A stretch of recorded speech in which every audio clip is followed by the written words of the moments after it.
And the KSL Sports Zone has it covered. Utah State returns home for a Friday night battle against San Jose State. Your home for all the play-by-play coverage of Aggie football is right here on 97.5, the KSL Sports Zone. You're locked on to JJ and Alex on 97.5, the KSL Sports Zone. Welcome back, everybody. JJ and Alex, 97.5, the KSL Sports Zone. Thanks for being with us on a rivalry week edition of JJ and Alex. We got you covered all week long across the board, bringing in former Utah and BYU players, people who've been a part of this rivalry, of course, current coaches, current players, all of it. We're going to bring you all those things. So there's going to be obviously a lot that we're going to be getting to. And this portion of the show, as always, brought to you by the good folks at the Doug Smith brand of dealerships in American Fork, Spanish Fork. And in Linden, nobody knows cars like Doug. He is Riley Nelson, former BYU quarterback and somebody who's been a part of these rivalry games. And, man, it doesn't get any easier every year. Or does it, Riley? Playing in it versus having to watch this thing from the stands or from TV, like, which one is more nerve-wracking for you? Oh, well, nerve-wracking, I don't know. It's hard to say. I mean, obviously I was, like, juiced up and amped to play the game. But I would call that, like, more nerve-wracking, although it wasn't like I was shaking in the corner, like, with nervousness, rather just so keyed up to play the game. Bro, now so my kids are too young. They wouldn't appreciate it, you know. The games are all that. So I haven't been to a rivalry game since I stopped doing the radio. I guess it's only been a couple of years now, but the last two games I've just set up in my couch, on my couch in my basement with my laptop and live tweeted, and I like throwing little jabs here and there. Guys, my engagement is I'm shooting for a new record engagement, so it's easy from there. Here's the funny thing, though. I got to sign up for, like, premium so I can at least get paid. I do this all. I don't have an official account, so I do this all for just the love of the game. For the love of the game, and then just, like, stoking the fire of the rivalry with all these crazy Twitter folks out there. But no, it's definitely a lot. It's a lot tougher and more demanding to be a player than it is to be a keyboard hero tweeting from the comfort of his own basement. Well, I know how hard you prepared for real games. I can't imagine how hard you prepare for your troll game. The troll game. It's elite. I wonder about that. Well, no. Here's the thing about the troll game is like.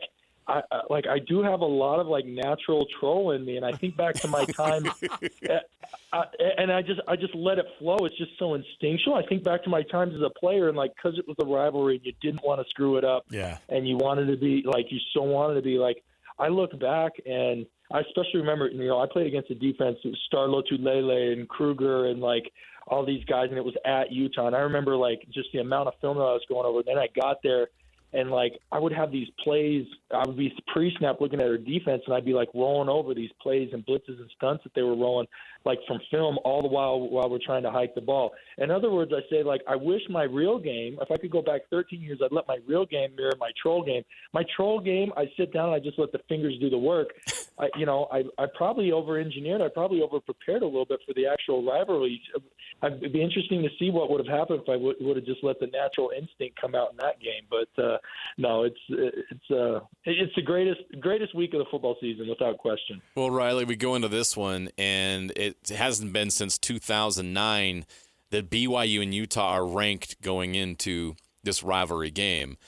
How excited are you, just as a football fan, to see this on this stage in the Big 12, national television, two ranked teams in this rivalry game? Because this scenario does not happen often.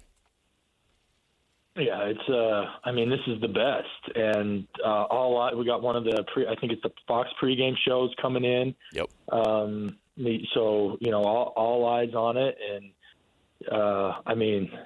we're so darn inbred, guys. You know, with Coach Beck and Coach Simon and Coach Atuaya. Witt's long established. Witt at this point is more a Ute than he is a Cougar, I think. I'm not going to put that on him. I'll let him determine. But just like the longevity and the establishment of the brand. But Micah Simon and Mark Atuaya and Jason Beck, like, these dudes they've been associated up with BYU up until the start of this season. So that's an interesting dynamic. And, of course, it's gone the other way recently with us, with Coach Atake and Coach Hill and Coach Pua and so many of those guys. But, no, this is going to be – and then the other thing is, like, I don't know. I guess you got the common opponent in West Virginia, but it was pretty BYU got them on a short week, so maybe that's why the margin of victory wasn't quite as much as Utah's was. Utah beat Virginia more than that, but so like you're looking at some of that, and I was like, well, Utah got Arizona State, yeah, well, without their best player, and they got them in a night storm game like at home. And then Utah just looked like Utah couldn't do anything offensively against Texas Tech, but Texas Tech, by all accounts, is a juggernaut in top 10. BYU, by the way, in typical Cougar fashion, feels like they kind of have 9 lives if they've escaped some narrow losses. But the reality is they've escaped each of those narrow losses. They still have an unblemished record. It doesn't matter how it gets done. All that matters is it does get done. I mean, I don't know. You guys don't need more storylines. You got a whole week to establish more. But I am so incredibly looking forward to this game. I can't hardly contain myself. Let's go to Bear Bachmeier and what you thought about not just his – I mean, it's a 6-0 start. He's won the Big 12 Freshman of the Week award 4 times, 3 in a row, 3 weeks in a row now after his performance against Arizona. What did you see with version 6.0 of Bear? It seems like he's getting a little bit better every week. He had a couple bad picks, obviously, but at the same time, also kind of won the game for his team there at the end, and they're asking him to run the ball a lot. Does that there's part of me that goes, oh, my goodness, hand that ball off more. Let's go. But then there's the part where it gets the job done, and that's what he's also being asked to do, and it's also, I think, what he asks to do. Yeah, so, I'm not a full member of the media like you guys, so I'm going to actually – I'll give you a response, but I want to ask you a question, too. So what I saw from him is, like, he's actually human. My biggest compliment of him for anybody who will listen is just how composed he's been. Well, we saw some cracks in that composure. Like, dude, you were rolling out. You were totally free. It was second down. Throw the ball into the sideline. Instead, he tried to. It wasn't quite back across the defense, but it might as well have been on that second pick. And we saw some of those cracks. Now, you talk about running it. First of all, like, he's as big as L.J. Martin. He's as big as any back that they got. I know what he's listed at. I would bet that he's probably carrying a few more pounds than even what he's listed at. Second thing, of course, with the injury that Mo's dealing with, and now Wahine's been banged up. They're putting in Preston Rex, who I think showed some good things, but they feel nervous about that depth. So, well, let me ask you guys: and I didn't see L.J. Martin on the injury report. Is he nursing anything, or did he not play as many snaps in that? Because I had that same thought, like, hand it off more. But at the same time, I was like, maybe L.J.'s nursing something, and or they are so thin at running back. If they lose him, they don't have hardly anybody left. Could be that. Yeah. Well, he ended up. Right? I will say he ended up 25 carries. That's a workload, and that's the most that he's had in a minute. I bet we could go back to last year and go, oh, he doesn't. But that's a good question. I didn't feel like there was a concern, but maybe in the fourth quarter there was something. That's a good question. You brought up the Nawahine thing, and I think there was that one series that LJ just didn't even come in after he had already kind of broken that 100-yard mark, and then they put Rex in, and they go, okay, let's see what this guy can do, and it kind of fell flat. And then LJ comes back in the next series, and you're kind of like, well, that was an interesting experiment. Or you just take your guy out, and he doesn't get one touch during a pretty important time of the game. So I think you're 100% right about the fact that they are nervous about the depth, because it does fall off considerably. Not just because you go, oh, L.J. Martin's a seasoned guy. And, I mean, Rex is still trying to get his feet under him as a running back, a guy who they asked to convert from safety. Yeah, and here's the other thing. What I love about Coach Roddick. So I've spent a lot of time with, not as much time as I like with actual high school coaches, but a lot of people around high school programs. You guys know I'm a fan of Utah Prep football, and you'll find me somewhere Friday night. And I'll tell anybody who will listen, one of the biggest missed opportunities for coaches is like when they set a system in stone, and then whatever their talent, and because it can vary so wildly from year to year with high schools, and they run that system no matter what their talent is. Well, looking at using BYU, it's game to game, it's week to week, where your strength, like which position group is going to have the disadvantage. And to me, here's another reason why we're wondering about LJ and all the carries that Bear had.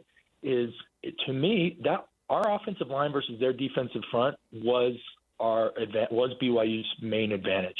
Like, it's evidenced by the fact that for about the final drive of the game that tied the game, and then all through overtime, they're like, nope, we're not. Like, it was a little risky, and we can't find any any cracks in your armor on the secondary, and we have no answers in the pass game. So why don't you deal with these 5 behemoths, our 8, and these 2 or 3 backs, and our willing blockers at running back as we get numbers of and our quarterback who's 235 pounds, and why don't you guys deal with that? So, I think they did a good job of bouncing around the 3, but we talked about Bear and how he was able to get it done with his feet, but he this is not to discredit him because he is a willing and a productive runner, but on the scale of running weapons, he is no Taysom. He is no, and I know I'm comparing him to all-time greats, right? But he's no Taysom or no Lamar Jackson. Or if you guys remember back in the day with Michigan under Rich Rod or Denard Robinson, These were dudes. It didn't matter who was in front of them. They'd drop back. They'd find holes. They would hurt defenses off their raw athletic ability. Bear is a smart and a willing runner, but he is not fast enough. He does not accelerate enough. He is not wiggle. He doesn't have enough wiggle to him to handle defenses on his own.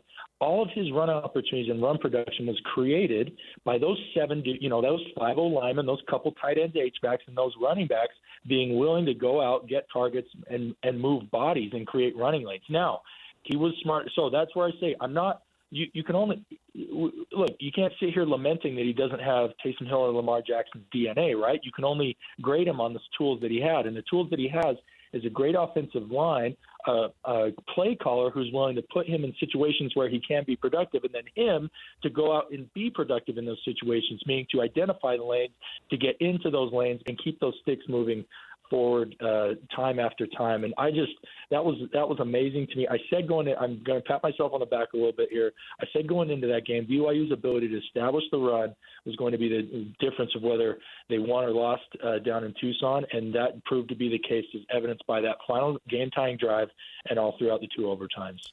On the other side of the coin, we watched Devin Dampier do a lot of what you were just talking about. 12-yard average per carry, 10 carries, 120 yards, 3 touchdowns. How does BYU handle their quarterback run game? Well, they sat out Jack Kelly, and Jack is I will be so interested when that dude goes to the next level, what his numbers are, because I think he's got wheels. I think he might be his side to side and his angle, Again, I'm comparing people to all-time greats, but you have to compare people to names that people remember. He's got some Luke Kuechly to his game to me. Now he plays a little bit more downhill, but the speed and anticipation with which he does it, and I think that's why BYU's defense struggled a little bit with Fafita. Jack normally takes on those spy responsibilities. Jack Kelly normally takes on those spy responsibilities, and he wasn't there. And we saw Fafita. And that's Noah's game. Noah breaks the pocket, extends the plays, and hurts you downfield, right? But it's a different game when Jack Kelly's, and that's what we saw. Because who spied Noah Fafita last year? Well, in Provo? they ended up. Well, yeah, they ended up. It was him in Provo, but they ended up in this past game against Arizona. You saw that they were like, "Hey, Glasker, you got to be the guy this week," and so he took over in that game doing that. And then you're taking away from the abilities that he has, which is as a phenomenal cover guy, to sacrifice him for the spy duties. You got it, Alex. So to me, this is going to all hinge on, and I kind of like the fact that they were able to remain unblemished and rest Jack, because he was listed, I think, questionable. He never got to probable, right? The highest he got was questionable. Mm-hmm. So if he continues to go from questionable to probable along the injury report, he's a tough kid. It's a rivalry game. He'd rather cut off his arm before miss it. I like getting that full complement back. So Jack Kelly doing that is a big thing. And then the second thing, JJ, to your original question, how about these DBs and specifically corners? These corners for BYU, man. And I believe I saw on Twitter the score right before halftime. I don't know who that kid was on, where he lost the ball on the lights. He kind of gave up, on the go right against the opposite sideline. I think that was a little bit rookie mistake. And I saw on Twitter that supposedly he's maybe the 4th on the depth chart of corners, and he was right there. Had he just not lost the ball and let up, he probably would have been there to be able to make the play. But my goodness, these between Bamba obviously had his day this last Saturday, and Evan Johnson the weekend before. These corners and DBs continue to show out. So that's another thing, because all right, like, as much as I think I like BYU's ability to rally and limit Devin, I think BYU's defense is better than Arizona State's, and I don't think 12 yards per carry is really in the cards. And nor do I think Utah wants that to happen. I think Utah would rather Devin get outside, run around, extend plays, and then hurt you on the back end. But if once he breaks that pocket, there's no one down there for him to throw comfortably to, because at times this year he has struggled with accuracy. And while he's a good playmaker, I don't know that he's as sharp with that accuracy on the move. Like, he's great when guys are wide open, but I haven't seen a lot of tight window throws when he breaks the pocket or extends plays. And you're going to have to make tight window throws if this defensive secondary has been able to continue to play the way that they've been playing.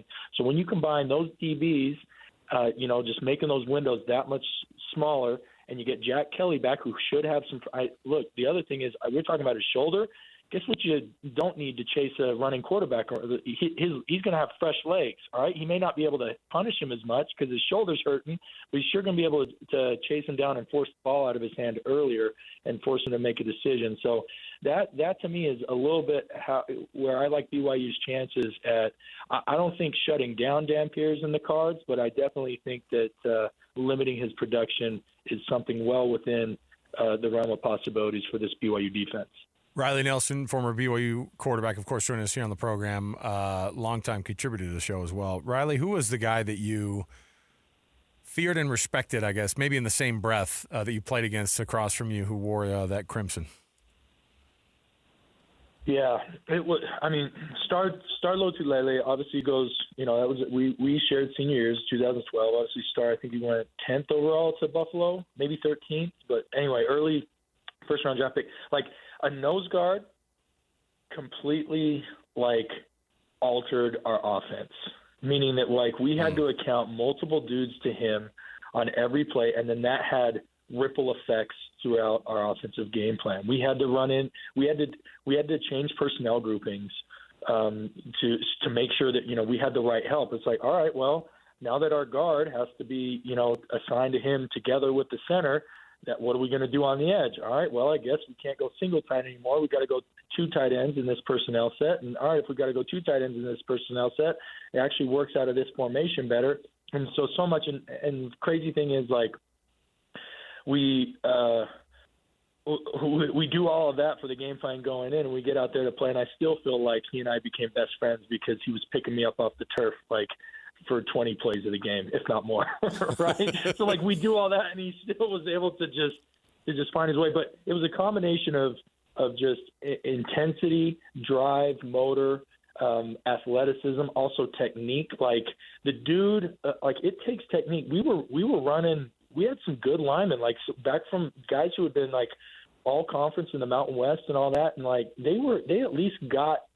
Over the course of a game, they would get a couple pancakes. They knew how to get under you. They'd catch you off guard. That never happened with Star. Star always had an answer for everything that we were throwing at him. And because of that, and then, of course, he freed up when you got a guy like that occupying the heart and center of our offensive attention and of their defense, it frees up defensive players on theirs to play with more freedom, to be able to take more liberties, and it just makes everything that much more difficult. But, for me, lining up against Star and Rice Eccles in 2012, that has to take the cake. Riley, we appreciate the time. Get that. Make sure your computer's all charged up for this weekend, huh? Maybe. I don't know. My wife hates it, so she's going to let the troll games begin. She hates it. I love that. So she's going to probably hide my charger or whatever, but just we had to anticipate, all right, what are they going to do with Star? They're probably going to move him from the 3 tech down to the 0. She's going to hide that charger, but I got 2 other chargers stashed around the house where she doesn't know where they are. I've also got backup devices, so I'm going to have the mobile, the laptop, and the iPad all fully charged, ready for some live tweeting. I love that your wife's not the only one that rolls their eyes about what's going on in this weekend's game. It's fine. Wives will be rolling their eyes everywhere. In some households, they're the ones that are the most intense. But I think in your household, probably in mine too, JJ and I were talking about this. This week has become bigger than than everything else in our careers. Like everything just gets crazy this week. I think my wife pretty much gets over it during the week, all the coverage. So, any updates on the Riley on the Nelson brothers and their football seasons? Finished 6-2, but like our RPI, we're hearing rumors that our RPI's got us like the last rank of like the second bracket, and we're hoping. It's mixed. Like I'm like, give me this mountain. Like let's go. All right, because if you know how the underdog, U Conference let's go. does, Yeah. right? Yes. Yeah, I'm like, I don't care. They got us in the bigger bracket with the big boys. Let's go upset them. But my other coaches are like, no, like if Kids will take home a championship, man. Like, come on. We're literally like the 7th or 8th seed. If they just bump us down, we'll be like the 1 or 2 seed in the lower one, and we'll be in line to win the championship. I was like, yeah, but then that's a Mickey Mouse championship. We don't win Mickey Mouse championships in the Nelson household. You got to tell them that. No participation trophies anyway. for Woods Cross this year. No. I know we got a lot of listeners that are involved in it, but you guys got boys. Yeah, it's fun. The Ute Conference has their selection show later this afternoon. 7:30 p.m. Sure where we're at or where we're lining up, but like the rumors are, we're going to have to be giant killers and as one of the lower seeds in the upper bracket. But so I'll fill you guys in once we get it. Can't wait. Riley, appreciate it, man. Have fun Thanks, this fellas. weekend. Yeah, Yep. you bet. Thanks, There you go. Riley. Bye. Oh my goodness. Yeah, my son's team has a watch party tonight. Bracket reveal 7:30 p.m. UC Conference. We had in our boys' conference up north. Yeah. They were the 1 seed they're one of the 1 seeds in the upper bracket, which means every game's insane in those in this age group, and it's wild. So they eked out their first win of the weekend, so you're going to see a Kaysville on Kaysville crime action this weekend between the two Kaysville teams. Oh yeah, That's going to be intense.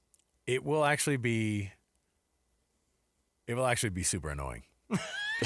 Like it is going to be over the top nerves for both sides for sure. So anyway, but it just means our kids had a good season. I mean, they're 9-0, man. Like they're rolling. So but you see these other teams coming out of Cache Valley, and you're like, oh, they play tougher. They play each other, and they're all good. So anyway, all right. Before we get you ready for the rest of the program here. By the way, Riley's Appearance brought to you by UCCU. Love where you bank. Don't want to miss out at all on our rivalry week action and how much we love the sponsors. And every Wednesday, by the way, is a Win Ticket Wednesday on our air. I want to remind you that this Wednesday we're going to be doing some tickets to Eric Church and the Free the Machine Tour coming October 23rd to Delta Center. Find those tickets at SeatGeek right now, or just listen to the KSL Sports Zone all day long on Wednesday, and you're going to be able to win. We'll take a break, and we'll get you more on the other side. Before we get there, we want to make sure you understand that this winter, as your furnace starts to fire up, make sure you've got a certified heating contractor to check the safety and efficiency on that unit. A reminder from the folks at Enbridge Gas. We will come back. We've got our NFL Blitz next right here. Stay with us, 97.5, the KSL Sports Zone.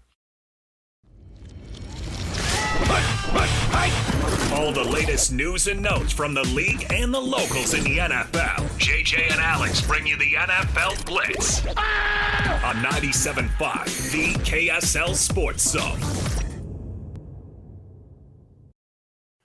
All right, everybody, welcome back. JJ and Alex, 97.5, the KSL Sports Zone. Alex, Kirry, Jeremiah Jensen. It is rivalry week. Yes, here we are, getting you excited for all this one. Hans and Scotty, by the way, are going to be out on the road coming up on, that's tomorrow, 8941 South and 7th East at the My Hearing Centers. They'll be there in Sandy. We're actually also going to be in Sandy tomorrow, so look us up. Look JJ up, dude. Come on. It's fine. By the way, I also want to make people known that you can nominate your youth sports volunteer for the Hercules Hero of the Week program. What do you have to do? Just go to KSLSports.com/contest, and you can listen every Thursday. We read those winners off, and we celebrate the efforts of those volunteers with the Hercules Hero of the Week program, sponsored by Hercules First Federal Credit Union and Beehive Meals. JJ, what a week for the locals in the NFL. There must have been a little bit of a heart attack at the Annapolis household when Puka Nacua went down. Ew. What's the extent of that injury? I know they said they got away with it, and it's probably just a sprain, but he's still going to miss some time, right? He's day-to-day at the moment. Yeah. And They're you know headed what? to London. Oh. They're in London. Can I just say right now, sit that one out. Like, I hate those games. They're And playing you the as a- Jags, and Devin Lloyd's not going to play. What a shocker. The Jags are in London. Devin Lloyd's out. Your Broncos, by the way, got to win in London, right? Isn't that where they won? An ugly win is still a win. 13-11. People, I want It was the game was I gross. Want to It was just gross. I want to apologize to the people of. That game was like blood sausage. I want to apologize to the people of London. This is not how we normally play football. It was gross. It was disgusting, but it did have nutritional value. It was a win. I want to ask you though. I was watching a chunk of it, and then I was like, "Is that because do they play on artificial turf over there at all?" I don't think they have fake turf, but it looked like they were on fake turf. There's no fake pitch. Oh, sorry. Is that what we call it when we're in England? Just On the because it's a aisles. football game? So is it a football match then on the pitch between the Broncos? I love when you hear the guys say the team names. They're like, with the Jacksonville Jaguars and the Cleveland Browns. You're like, even an English accent can't clean up the Browns name. Sorry. And Cleveland even sounds gross. Cleveland. But hey, it's not Detroit. Is that the fat president who died in the tub? That was Taft. Oh. Oh, really? Anyway, go Broncos. All right, so there you go. You guys got the win in England. Congratulations to you guys, Yeah, thank you. I guess. Yeah, Rams, Jags, London, no Devin Lloyd. We'll see about Puka Nacua. Worse than that is Fred Warner's season is over. Oh, Bummer. yeah. Oh, man, the air Awful cast. injury. Putting the air cast on is not a joke. That's no good. Dislocated and broken ankle. He's out for the year, and it could be a year. It could be a long road to recovery for Fred Warner, who's a future Hall of Famer, but hated to see that. Was a lot of positive from locals in the NFL on Sunday. Taysom Hill, first touchdown of the season. One touchdown from a yard out. Saints didn't win, though. Tim Patrick caught a touchdown pass, his first as a Jacksonville Jaguar. He will make the trip to London this week. Jordan Love looked good. 19 of 26, 259 yards. One touchdown, and the Packs win over Cincinnati. The Packers now lead the NFC North after the Lions didn't show up last night against the Chiefs. What a terrible last night game. It did not live up to the hype. Did not live up at all. The best part of the game was the fight at the end. It was the only drama and the only entertaining part of it. What'd Brian Branch get for that, by the way? A game suspension that he's going to Appeal? appeal. Why? Just because you do it and you might get a. Yeah, I mean that's as easy Why as not? it gets. That was a bad NFL look right there. That's the one they hate. Yeah, even his Because- coach said it was inexcusable. And that It's not guy good. eats metal for breakfast. Like, so he knows if you get into it on the field and you get tossed, like there's a little bit of like in the heat of battle kind of a thing. When it's in the post game and people are milling about on the field, it looks worse. And so Yeah. the league goes, we can't freaking have this stuff. The Titans have fired Brian Callahan, 1-5 start. More importantly, I think 4-19 over the past couple of seasons. But that's a guy who was set up to fail. 100%. Like, I have no idea if the guy can coach or not because he was the coach of the worst team in the league. And I have no idea if Cam Ward is a quarterback because he's playing for the Titans too. I don't know anything about that franchise. Is there a more irrelevant franchise in the NFL than the Tennessee Titans? What's the future? What do they look forward to? That's terrible. Do people care about NFL pro football in Nashville? They care about the Vols. My Vols, man. All right. They're all locked in on the Vols. Nobody even cares about the Vols, I think, right now, too. Well, It's I like mean, weird. they're doing good. Yeah, they're playing Top well. 15. Sure, why not? Next up on the old NFL Blitz here. So, I don't know if you saw Tua deciding to go after his team, Somebody needs to. but it's one thing to go, man, we need to get better. It's another to go, we got guys missing meetings. We got guys who aren't bought in. That sounds and when you're calling out your guys like that in public, you don't end up actually getting the points you think you're going to get. And that's the part that I kind of hate for him. Yeah, but now we know that there's a discipline issue there. And whose Yeah. fault is that? The buck stops with the head coach. Well, So- Mike McDaniel said it's probably not the good place. That's not a good place for him to say it. We got to say that somewhere else. And I agree with that. Like, Tua's a leader and everything, but, like, pros don't react like No, but now we know college that guys do. things are a little loose in Miami, and that All makes right. sense. You're 1-4. Yeah. Now we know why you're 1-4. And you know what? Now. To your point, Mike McDaniel, the head coach, he didn't like the form that they picked because then we do all know. And then it's easier Oh, for 100%. the ownership to go, you're out, Oh. bro. Because, like, that's a guy. That guy is beyond on the hot seat. He is. I mean, it is percolating. Loose lips sink ships. And that He's ship like, is it too late for me to fire my coordinators again, or they're shipwrecked, man. Yeah. That franchise sucks. it's crazy. Sucks. The only reason they're not in last place is because they share a division with the New York Jets. That's right. And they suck. I showed you guys the stat of the week, right? Coaches who wear capri pants. Mike McDaniel and Capri pants. what's his name? The coach for the Jets, and then Aaron Glenn. They showed them both in capris. They're like coaches who wear capris, and they're not even capris. Capris makes it sound like they're in a '90s music video and they're Jennifer Aniston. Yeah, that's not what I'm talking about. What do you joggers? It's the jogger. It's the capri jogger. It's a three-quarter jogger. The designer joggers. The Vioris. Like, you guys want to see how skinny my ankles are? Here we go. I paid $500 for these sweatpants. Mike McDaniel, I already knew your ankles were skinny. Okay, you can tell by your face. All right, but they are currently 1-11. If you've got capri joggers as head coaches. All right. That's bad. We'll take a break. We'll come back. When we do come back, guess what we have? Got ourselves a Sucks to Be You segment.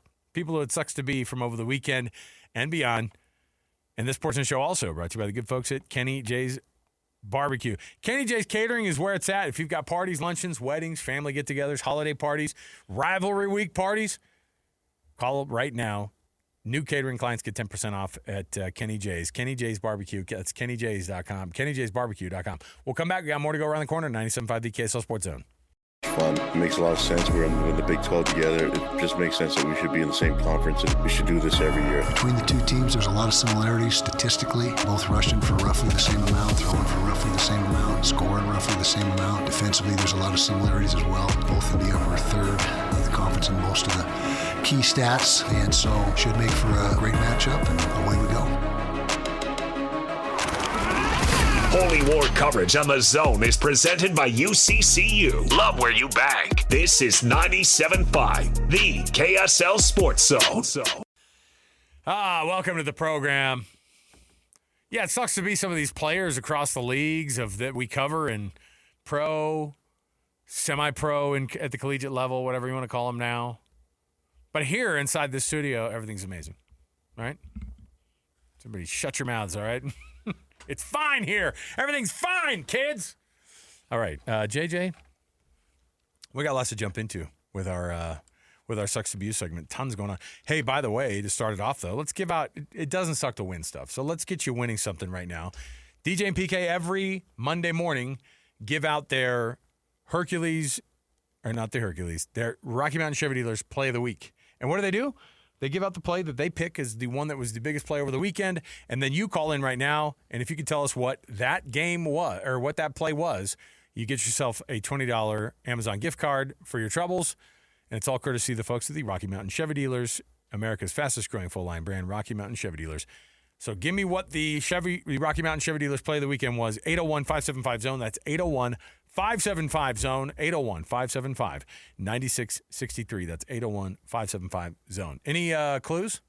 I didn't get the text. It's a play that we've already talked about on this show earlier today. Right, back to you. Thank you very much. That's your little tease from our producer Alex Napolis. Who does it suck to be right now? I'll tell you who. Brian Callahan and the Tennessee Titans, who are parting ways. Maybe they feel like this is a great step forward for them, but whatever. The Jets, sucks to be you.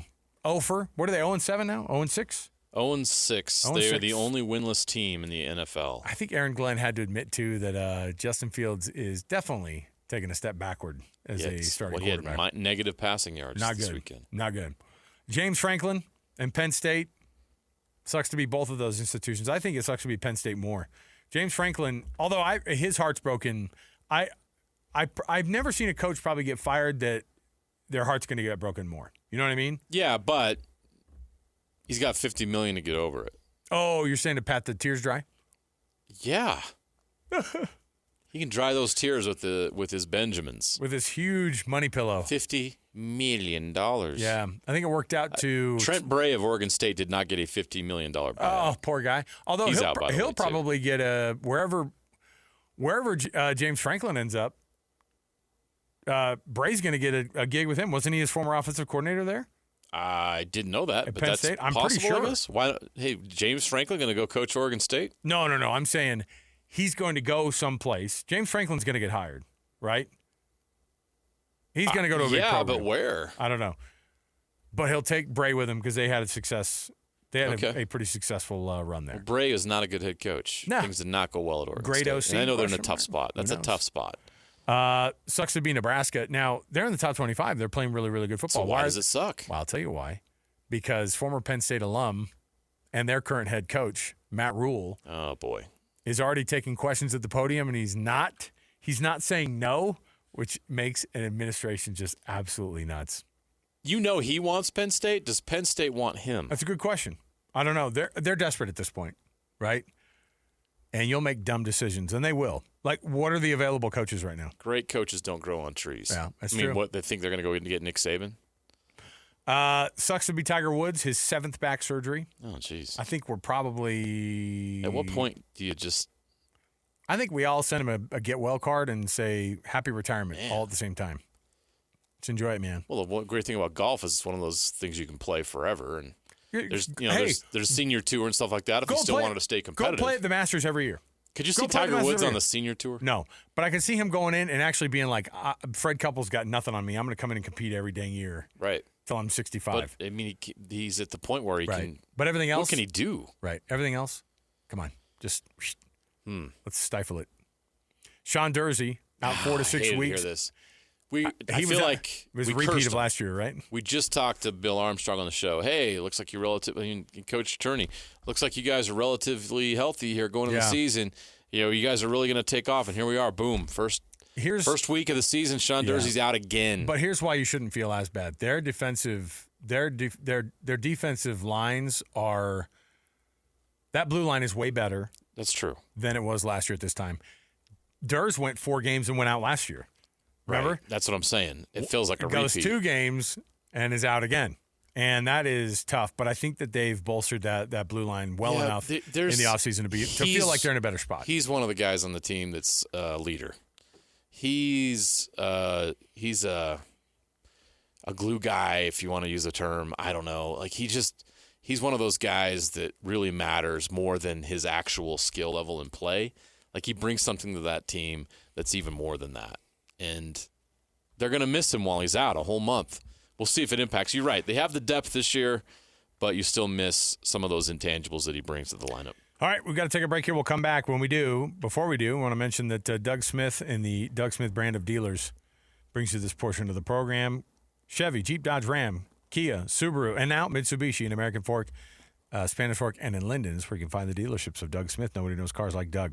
We'll take a break. Whether you park it or pave it, stripe it, whatever it is, Go Pave Utah has your blacktop covered at gopavutah.com. That's gopavutah.com.